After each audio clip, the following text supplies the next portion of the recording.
সম্মানিত সুধী, আসসালামু আলাইকুম। আজ আমি আমার মরিচের কুকরানোর জন্য ওষুধ দিচ্ছি। আর যে ওষুধগুলো দিলে, যে কীটনাশকগুলো দিলে কুকরির জন্য সবচেয়ে বেশি ভালো কাজ করে এবং নিয়মিত ব্যবহার করলে কোনো প্রকার কুকরানো রোগে আক্রমণ করবে না, সেই ওষুধগুলি সম্পর্কে আপনাদের জানাবো। এই ওষুধগুলি ব্যবহার করার কারণে কিন্তু আমার মরিচে কোনো কুকরি নেই। সর্বশেষ পরীক্ষিত এবং সর্বসম্মত এবং ভালো মানের কীটনাশক আপনাদের দেখাবো, যে কীটনাশকগুলো ব্যবহার করলে মরিচের কুকরি একদমই থাকে না। এবছর 40-42 ডিগ্রি তাপমাত্রার মধ্যে কিন্তু আমার মরিচের কুকরানো প্রায় নাই বললে চলে। মাঝে মধ্যে দু একটা গাছে কুকরানি আছে। বিভিন্ন এলাকায় বিভিন্ন জনের মরিচের জমি কিন্তু প্রায় নষ্ট হয়ে গেছে মরিচ গাছে কুকরানির জন্য। টিকাতে পারে নাই, পুরো জমি কিন্তু শেষ হয়ে গেছে। যে ওষুধগুলো ব্যবহার করলে কুকরির জন্য সবচেয়ে ভালো কাজ করে, সে ওষুধগুলোর মধ্যে হচ্ছে আপনার টেম্পেস্ট, চাইনা জ্যাংব্যাং কোম্পানির টেম্পেস্ট। এটা হচ্ছে ক্লোরোফেনাফায়ার প্লাস অ্যামামেকটিন বেনজোয়েট গ্রুপের ওষুধ, এবং হচ্ছে টাইটিন অ্যাবামেকটিন 1.8 EC টাইটিন, আর হচ্ছে আপনার ইমিডাক্লোপিড লাহিব। যে কোনো কোম্পানি ইমিডাক্লোপিড ব্যবহার করতে পারেন, তবে লাহিবটা সবচেয়ে ভালো কাজ করে। এসিআরে টিডো আছে, পুন্দ্রা আছে, ইমিটাফ আছে, ইমিডাক্লোপিডগুলো কিন্তু ব্যবহার করতে পারেন। আর এই টাইটিনটা কিন্তু 1 গ্রামে 16 লিটার ড্রামে 32 মিলি ব্যবহার করবেন, প্রতি লিটার 2 মিলি। আর টেম্পেস্টটা ব্যবহার করবেন 16 লিটার ড্রামে 10 মিলি। এভাবে যদি ব্যবহার করেন তাহলে কিন্তু আপনার মরিচ গাছে কুকরানো থাকবে না। আজকে এই যারা ভিডিওটা দেখছেন, সম্পূর্ণ ভিডিওটা দেখুন, কোনো প্রকার স্কিপ করবেন না, কারণ এখানে আরও কিছু গুরুত্বপূর্ণ তথ্য আছে যা আপনাদের খুব কাজে আসবে। দেখুন দর্শক, আর প্রথমে এই ডোজটা দেওয়ার পর 2 দিন পর আপনার এই কিমিয়াটা দিয়ে দিবেন। কিমিয়াটা হচ্ছে নিমপ্যাক্স কোম্পানির, আর গ্রুপ হচ্ছে বিসমাথিয়াজল প্লাস কাজুকামাইসিন। 2 দিন পরে এই ডোজটা দিবেন, এবং কিমিয়াটা দেওয়ার 2 দিন পরে আবার টাইটিন, টেম্পেস্ট এবং লাহিব, এই 3টা ওষুধ মিক্স করে দিয়ে দিবেন। তাহলে কিন্তু মরিচ গাছে কুকরি থাকা অবস্থায় কুকরি ছেড়ে দিবে। সময় শুধু দর্শক দেখুন, তারপরে আবার এই টাইটিনের দ্বিতীয় ডোজ দেওয়ার পর পরবর্তীতে আরও 2 দিন পরে এই কিমিয়াটা দিয়ে দিবেন, যেটা বিসমাথিয়াজল প্লাস কাজুকামাইসিন গ্রুপ। তারপরে আপনার নিয়মিত আপনার যেমন পরবর্তীতে আপনার টাইটিন, লিভা এবং লাহিব। টাইটিন দিবেন 3 ক্যাপ, লিভা দিবেন স্কোয়ারে এবং অ্যামামেকটিন বেনজেন 10 SG।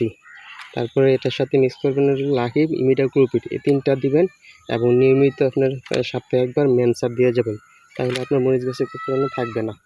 দেখুন দর্শক, আমার এই মরিচ কিন্তু প্রচুর ফলন আছে। দেখুন দর্শক, মরিচ গাছ আমার 70 দিনের বয়স, প্রায় 4 ফিট পরিমাণ উচ্চতা হয়ে গেছে মরিচ গাছ। দেখুন দর্শক, মরিচ গাছে হচ্ছে আমার অবস্থা। মরিচ গাছে 70 দিন বয়সে আমার দেখুন একটি গাছও কুকরি আছে, মাঝে মধ্যে কুকরি আছে। মরিচ গাছে কত কালার দেখুন, চকচকে কালো। এই 42 ডিগ্রি তাপমাত্রার মধ্যে কিন্তু আমার মরিচ গাছের এই অবস্থা। আমি 2 বছর আগে কিন্তু মরিচ চাষ করছিলাম, তখন কিন্তু মরিচে অনেক কুকরি লাগছিল। তখন আমার কীটনাশকের দোকান ছিল, তখন আমি এতটা বুঝতাম না। বিভিন্ন কীটনাশক দোকান থেকে পরামর্শ করে অনেক জাতের মেডিসিন কিন্তু ব্যবহার করছি, তারপর কিন্তু মরিচ গাছে কুকরানো সারাতে পারি নাই, যার কারণে আমি মরিচে কিন্তু ততটা লাভ করতে পারি নাই। তখন আমি নিজে ওষুধ প্রয়োগ করতে করতে শিখেছি যে টেম্পেস্ট, টাইটিন এবং ইমিডাক্লোপিড, এই 3টা ওষুধ দিয়ে তখন আমি কুকরানোর রোগটা সারাইছিলাম। আর এই বছর আমি কিন্তু টেম্পেস্ট, টাইটিন, ইমিডাক্লোপিড মাঝে মধ্যে ব্যবহার করি। আর কিন্তু মাঝে মধ্যে আপনার 1.8 EC অ্যাবামেকটিন, আর হচ্ছে অ্যাবামেকটিন বেনজোয়েট আর ইমিডাক্লোপিড ব্যবহার করি। আর মাঝে মধ্যে মেনসার ব্যবহার করি।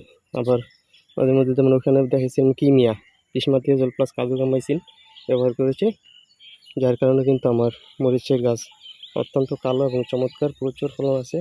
আমি কিন্তু একবার মরিচে হারভেস্ট করে ফেলছি। দেখুন দর্শক, প্রচুর পরিমাণে মরিচ আসছে, যা এবছর কিন্তু মরিচের দরও ভালো।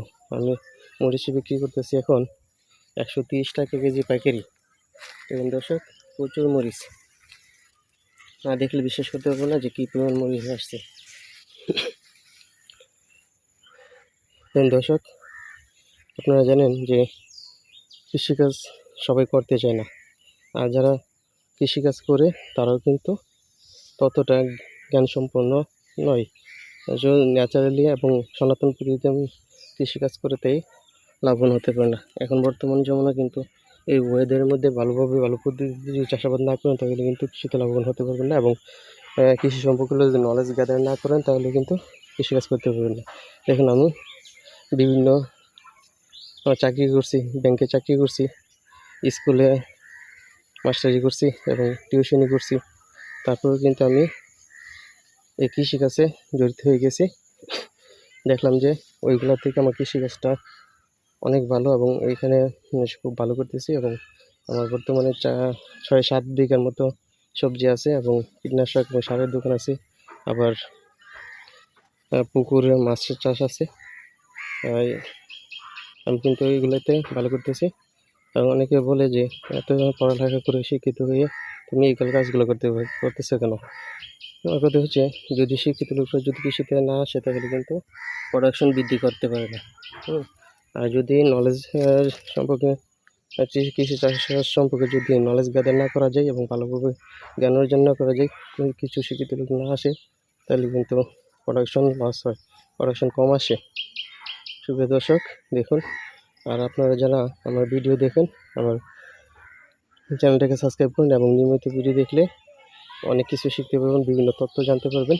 এবং এই মরিচ যে কুকরি সম্পর্কে আরেক গোপন একটি টিপস আছে, যা আপনারা যদি পরবর্তীতে দেখেন এবং চ্যানেলটা সাবস্ক্রাইব করেন এবং বেল আইকনটি বাজিয়ে নোটিফিকেশন আসবে, তখন আপনারা এই টিপসগুলো জানতে পারবেন।